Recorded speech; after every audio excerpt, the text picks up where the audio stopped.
Malam itu begitu panjang. Hujan turun pelan, tapi hatinya terasa berat. Seorang anak perempuan berdoa dalam diam. Ia menggenggam tangan adiknya, menatap langit yang hitam dan berbisik pelan. Setiap malam, aku berdoa agar seseorang menyelamatkanku. Tapi yang datang justru orang yang lebih kejam. Apakah engkau mendengarku saat itu? Atau doaku terlalu kecil untuk engkau dengar?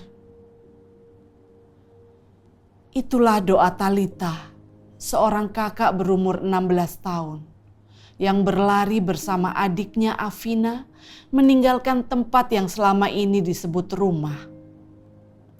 Rumah yang seharusnya melindungi, tapi justru menjadi tempat mereka diperdagangkan. Dan malam itu dengan napas terengah dan mata penuh air mata, mereka tidak tahu kemana harus pergi. Tapi langkah mereka tetap berjalan. Mungkin tanpa mereka sadari, ada tangan Tuhan yang menuntun di tengah kegelapan itu. Sebelum kita melanjutkan, mari luangkan waktu sejenak untuk membaca Yohanes pasal 10 ayat 11 sampai 21 dari terjemahan firman Allah yang hidup.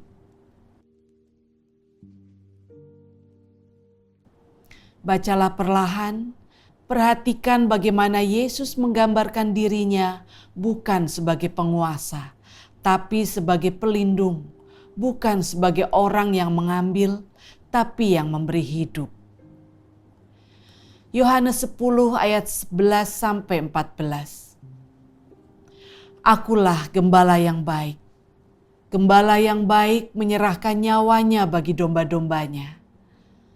Seorang upahan akan melarikan diri jika melihat serigala datang, karena ia bukan gembala dan domba-domba itu bukan miliknya. Akulah gembala yang baik.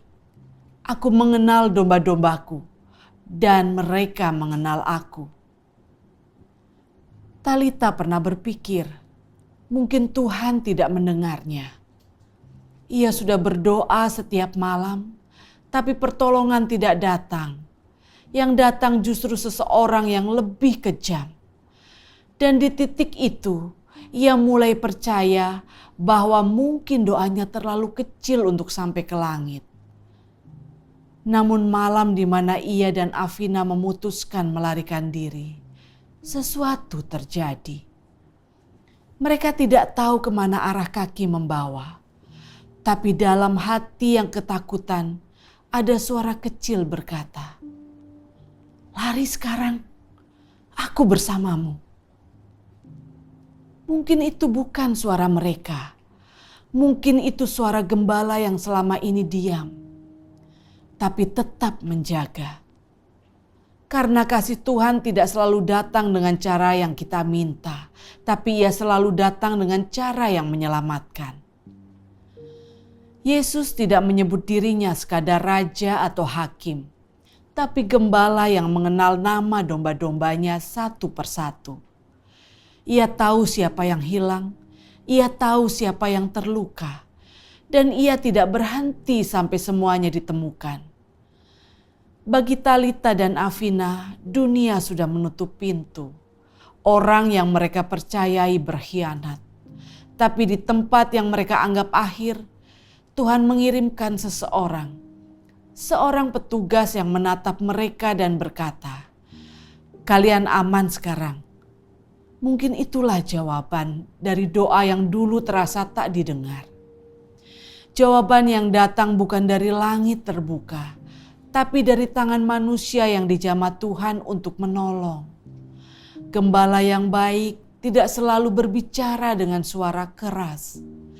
Kadang ia bekerja lewat kehadiran yang sederhana, lewat orang yang berhenti, mendengar, dan bertindak.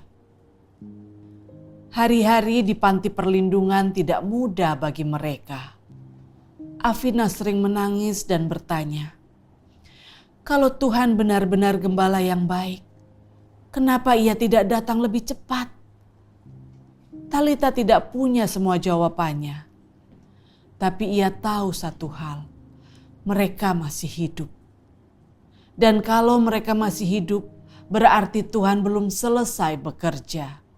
Sedikit demi sedikit mereka belajar tentang kasih yang tidak menuntut, kasih yang tidak mengontrol, tidak menyakiti, dan tidak memperalat. Kasih yang memberi ruang untuk sembuh dan memberi kekuatan untuk berdiri lagi. Itulah cinta yang datang dari Tuhan. Cinta yang melindungi, bukan merampas. Cinta yang mengembalikan martabat yang pernah diambil. Yesus berkata, "Aku mengenal domba-dombaku, dan domba-dombaku mengenal aku." Artinya, tidak ada satu pun dari kita yang terlalu jauh untuk ditemukan. Tidak ada doa yang terlalu kecil untuk didengar. Tidak ada hidup yang terlalu hancur untuk disembuhkan. Tuhan melihat setiap langkah Talita dan Afina malam itu. Ia melihat ketakutan mereka, tetapi ia juga melihat keberanian yang tumbuh dari dalam. Dan ketika pagi tiba, ia membawa mereka ke tempat aman, ke dalam pelukan kasih yang tidak menghakimi. Hari ini mereka belajar memanggil Tuhan dengan cara yang baru. Bukan lagi dengan takut, tapi dengan percaya. Karena mereka tahu, gembala yang baik tidak pernah tidur dan tidak pernah berhenti mencari. Mungkin hari ini saudara juga punya pertanyaan yang sama seperti Talita. Apakah Tuhan mendengar doa kecilku atau terlalu kecil untuk Ia dengar? Jawabannya adalah ya, Ia mendengar. Setiap bisikan, setiap air mata, setiap doa yang bahkan tidak bisa diucapkan. Tuhan mendengar semuanya. Dan di waktu yang tepat, Ia menjawab dengan cara yang membawa kita keluar dari kegelapan ke tempat yang penuh terang dan kasih sejati. Mari kita diam sejenak. Bayangkan Yesus berdiri di hadapan saudara, menatap dengan lembut dan berkata, "Aku mendengarmu, aku mencarimu, dan sekarang aku di sini." Mari kita diskusikan bersama.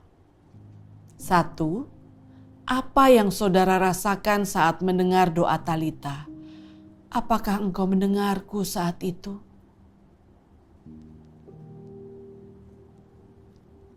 2. Pernahkah saudara merasa doa saudara tidak didengar Tuhan? Apa yang Tuhan ajarkan melalui pengalaman itu? 3.